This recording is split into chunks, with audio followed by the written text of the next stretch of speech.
Сіздермен бірге Ерболат Уашев. Жалпы акция дегеніміз не? Акция дегеніміз кез келген компанияның құнды қағазы, былайша айтқанда. Мысалы, Tesla компаниясының 8 миллион акциясы бар деп есептейтін болсақ, сіз егер бір акцияны сатып алған болсаңыз, сіз Tesla компанияның 8 миллионда бір бөлігін иеленген болып табыласыз. Енді жалпы трейдинг арқылы қалай табыс табады? Мысалы, акция арқылы қалай табыс табады? Бұл, былайша айтқан кезде, онлайн сауда. Сізге ол үшін ешқандай аренда алып қажет емес. Сізге ең бастысы ноутбук, интернет болса болды. Әлемнің кез келген нүктесінен акцияларды алып сата беруге болады. Сізге ол үшін бірінші қадам брокерлік счет ашу керек. Ешқандай ИП, ТО қажет емес. Бұл жерде брокерлік счет ашу маңызды болып табылады. Енді Қазақстанда қандай брокерлік компаниялар бар? Біз жұмыс жасайтын ол Freedom Finance бірінші кезекте. Сондай-ақ біз қазір Just to Trade деген платформа бар, европалық, кипрлік. Сол арқылы да жұмыс жасаймыз. Бұл жерде сенімді брокерлік компаниялар деп мен толыққанды айта аламын. Себебі біз осы брокерлермен жұмыс жасаймыз. Енді екінші қадам. Сіздер, мысалы қараңыздар, акцияда сіздер басында бірден үйреніп кету мүмкін емес. Сондықтан сіз басында минусқа кетіп қалуыңыз мүмкін. Сізге былайша айтқанда өз орныңызды тапқанша 1-1,5 ай шамамен уақыт керек болады. Ол үшін сізге демо-счет деген бар. Яғни, былайша айтқанда кәдімгі шынайы уақыт режимінде кешке сағат 19:30-да бізде рынок ашылады. Сол кезде сіз акцияларды алып сату арқылы былайша айтқанда тренировка жасайсыз демо-счет арқылы. Демо-счетта сізге 100 мың долларға дейін ақша береді. Бұл жалған ақшалар, жай сізге тренировка жасау үшін. Сіз осы жерде өзіңіз, мысалы, 5 мың доллармен сауда жасайтын болсаңыз, 5 мың долларға қанша акция тиеді, соны сатып алып, сол жерде қанша пайда табуға болатынын өзіңіз практика жүзінде көрсеңіз болады.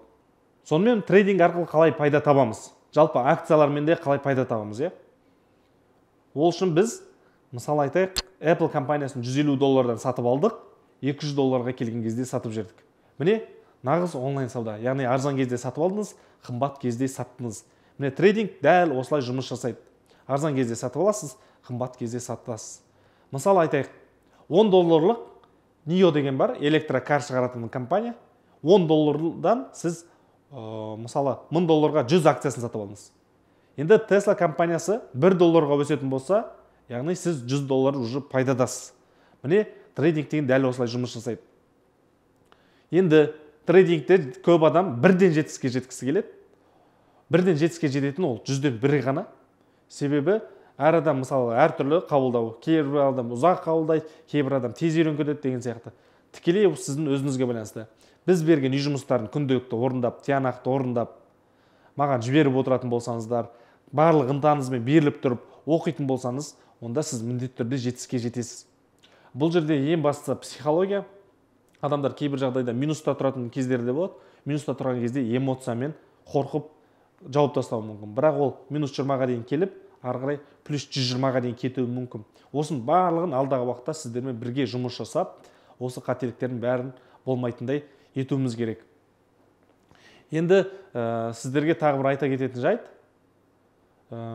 Осы трейдингте күнделікті үй жұмысын орындап отырыңыз, практика жасай беріңіз. 30% теория, 70% сіздерде практика арқылы жетесіздер. Енді келесі айтатын ақпаратын міндетті түрде мұқият тыңдап алдыңыздар. Кейбір адамдарға мысалы күнделікті табыс табу келмеуі мүмкін трейдинг арқылы. Себебі ол жерде психологиялық қателіктер болып жатуы мүмкін, немесе уақыты болмауы мүмкін. Сондықтан мен трейдингтің қандай түрлері бар екен сіздерге айтып өтейін. Бізде day трейдинг деген бар. Day трейдинг дегеніміз акцияларды бір күн ішінде алып сату. Яғни 19:30-да маркет ашылса, 19:40-та шамамен сатып аласыз, 20-30 минуттан кейін сатып жібересіз. Бұл жерде сіз салған бюджетіңіздің 1-2% пайда алып отыруға болады. Бірақ бұл кез келген адамға келе бермеуі мүмкін. Көп қателесіп, керісінше минусқа көп кетіп жататын адамдар болады. Бұл day трейдинг, Бірақ ең табысы көп осы day трейдинг болып табылады. Day трейдинг жақсы меңгеріп алсаңыз, бұл жерде рискісі жоғарылау, бірақ сәйкесінше табысы да өте жоғары болып табылады. Екіншісі swing трейдинг. Яғни сіздің негізгі жұмысыңыз бар, сіздің уақытыңыз жоқ, сіз фокус қоя алмай жүрсіз бұл трейдинг саласына. Аптасына 1,5-2 сағат қана арнай аласыз. Онда swing трейдинг сізге өте жақсы келеді деп айталамын. Swing трейдинг яғни бұл не? Swing трейдинг дегеніміз акцияны бір күні дүйсенбі күні сатып алдыңыз, 3-4 күннен кейін, 5 күннен кейін, жұма күні сатып жіберсеңіз, бұл swing трейдинг болып табылады. Үшіншісі бізде position трейдинг деп аталады. Бұл жерде сіз инвестор боласыз, яғни депозит сияқты қарап, сіз акцияларды сатып алып қойып, кемінде жарты жыл немесе бір жылға қалдыратын болсаңыз, сіз инвестор болып табыласыз. Бұл жерде де риск аз, өте аз. Бұл жерде сәйкесінше табысты аз болып табылады. Жылына шамамен 20%-дан бастап 200%-ға дейін өсіруге болады. Сіздің таңдаған акцияңызға байланысты. Мысалы, сізге бұл трейдингтің қайсы түрі келетінін былай анықтаймыз. Трейдингмен айналысып көріңіз, сіз вообще жетістікке жете алмай, қиналып жүрсеңіз, ештеңе түсініксіз болса, сіз свинг трейдингтен бастауға кеңес беремін. Былайша айтқанда, инвестор кез келген адам болады. Бірақ трейдер кез келген адам бола алмайды.